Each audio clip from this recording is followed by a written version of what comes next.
your baby touching it. That's definitely not it. Your baby cradling it. You get what I'm saying? You treating it like a baby. Okay.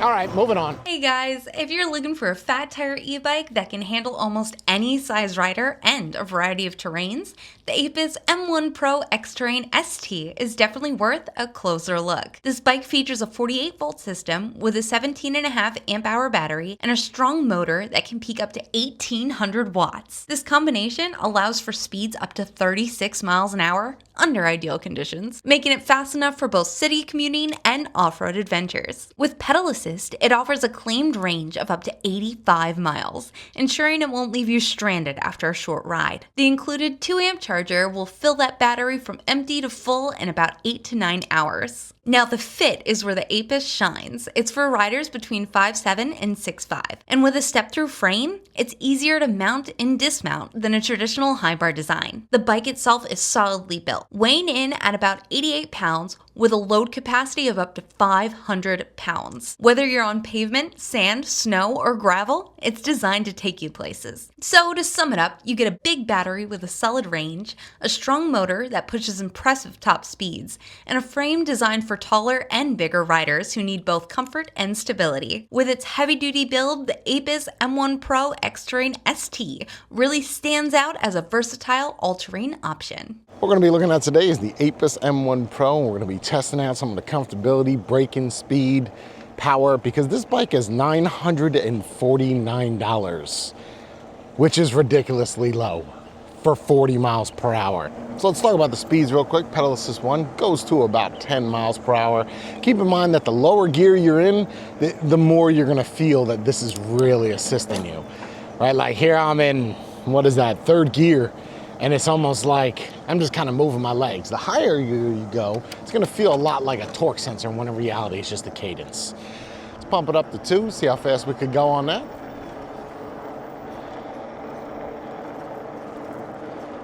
About 13 miles per hour.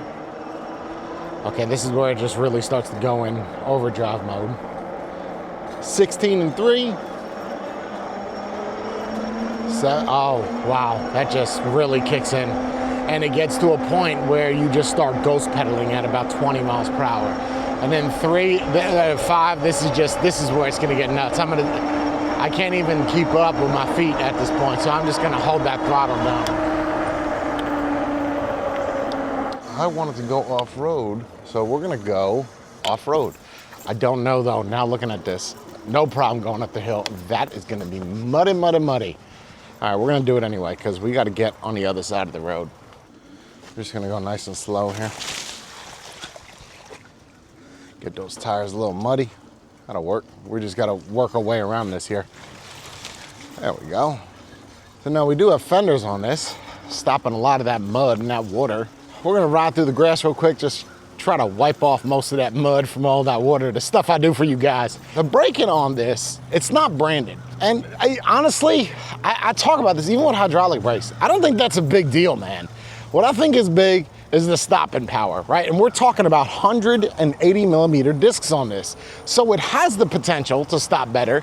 It's just really crucial that you know how to lock up those brakes. And they're not difficult. Being riding bikes like me as a kid, basically all you do is there's a little screw, you remove that screw, and then you just kind of lift a rocker up. So this way it grabs more of the wire when you're hitting the brake to stop it. That's it. And then just lock it back down. It's quite literally that simple. What happened here is my headlight fell over. So just like my last video, a little bit of off-road and a tree smacked the headlight and kind of knocked that over. So I try to hold it up now. I don't think it's tight enough anymore. The tree smacked the hell out of it. So it is what it is. So if the headlight, yeah, it's falling again to the left, whatever. There's not a lot I could do to fix that right now because I didn't bring tools with me. So you're gonna have to deal with that. One thing we didn't talk about was the motor that's getting us to these top speeds that I haven't really even shown the top speeds yet because I want to make sure I'm in a safe area. There's a bit of a stretch up here where I'll be able to test that, but we're talking about an 1,800 watt peak motor out of a 1,000 watt nominal. That's interesting. I mean, that's a lot of power. On their website, it's called the BLDC motor, or BDC, which basically means brushless direct motor. And I think, don't quote me on this, they say that this motor is a subsidiary or a sub-company of Bafang. Now, I can't find that anywhere. If that's the case, that's nice. I mean, this bike is only $949. To have this kind of power is ridiculous. Now, here's the thing. There's no way for me to test whether or not that 1800 watts is 1800 watts. Let's see these top speeds that we could get. We're gonna go into these turns here. Really nice cornering, and we're gonna see this top speed right now. That little bit of dingling you hear is that front disc because that front brake is not tight enough. There we go.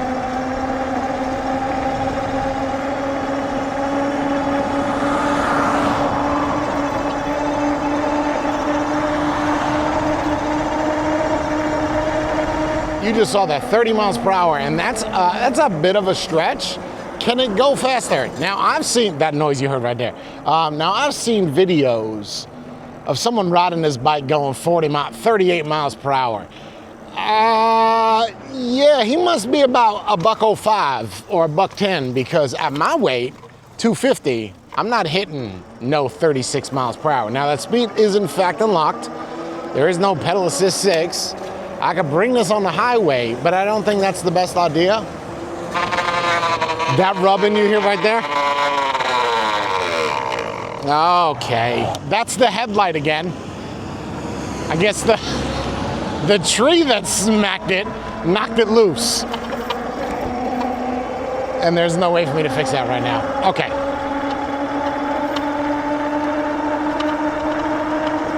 Here we go. All right, a little bit faster. Okay. I'm running out of road.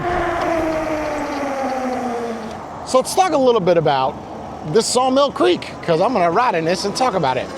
Now, if you do hear a little bit of noise, that's the tire hitting the fender from the stick that smacked the headlight. Kind of knocked that bolt loose. So that's on me. Again, that's not on them. That's installation error. But that's not gonna stop me from riding and enjoying myself. Now, let's talk a little bit about the comfort of this. First off, I feel like I'm in the Brady neighborhood, or what's the other one? Not the Brady. The Partridge, nope. The Murphy family? The Beaver family. The Bushy Bee, that's not it. Okay, comfort. Comfortable handlebars, right? It's more cruiser-esque. Step through, easy, right? Whether you have bad knees, bad ankles, no knees, I'm sure you could figure out a way to ride this, but you do have a throttle, right? So the comfortability of this, that's so funny, that sound. The comfortability of this is good. I feel like it's really designed for somebody that's in their 30s or 40s that wants to go fast. I'm not saying someone old can't ride this, but you know, it's really gonna be designed for somebody that just wants to go fast on a budget, because we're talking $949. One of the things I usually forget to go over is the controls and like how do they work, even though they're fairly simple.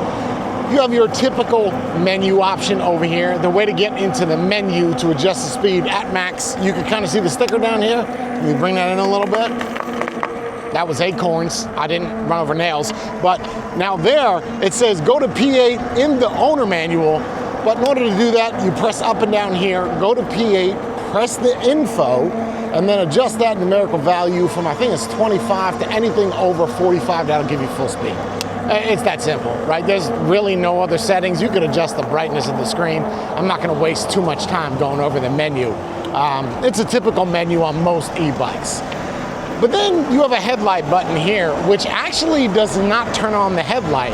What's interesting here is what turns on my floppy headlight from getting hit by a stick is this orange button, or red, orange button, that kind of turns it on, and then you have a horn right there. They're actual physical buttons. I don't know why they didn't wire that in to the actual headlight button here. They just kind of, I mean, it is a $949 bike.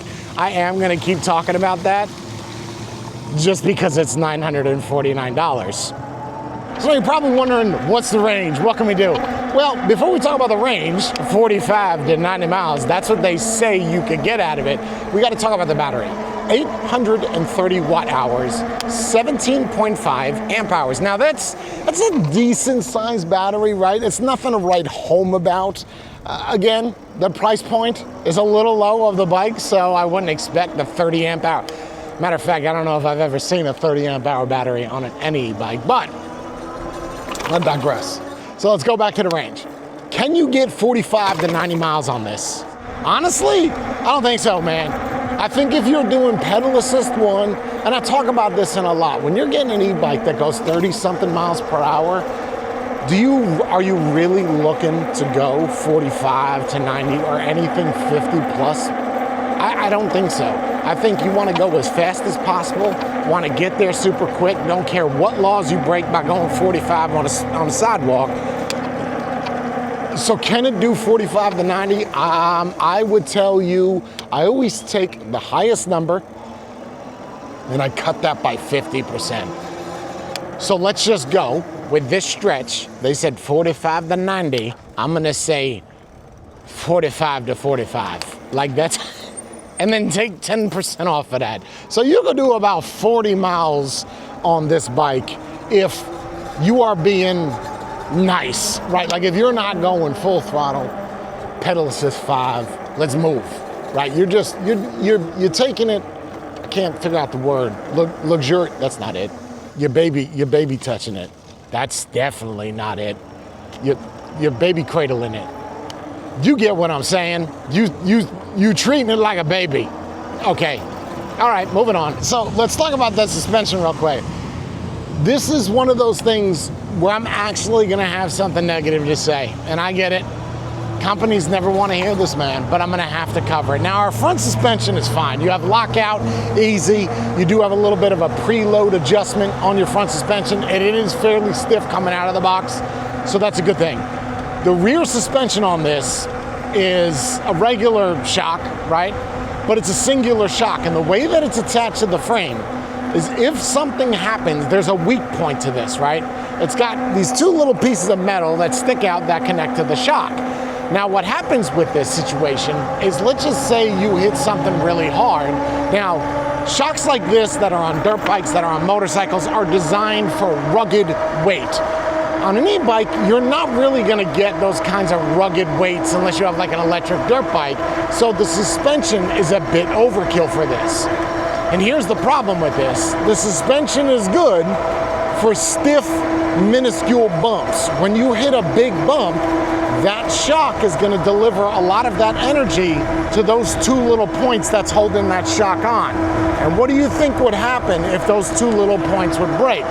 Now, I'm sure there's some type of warranty for this. I don't know who's gonna be riding this off-road and hitting really heavy bumps. That being said, don't say I didn't tell you so.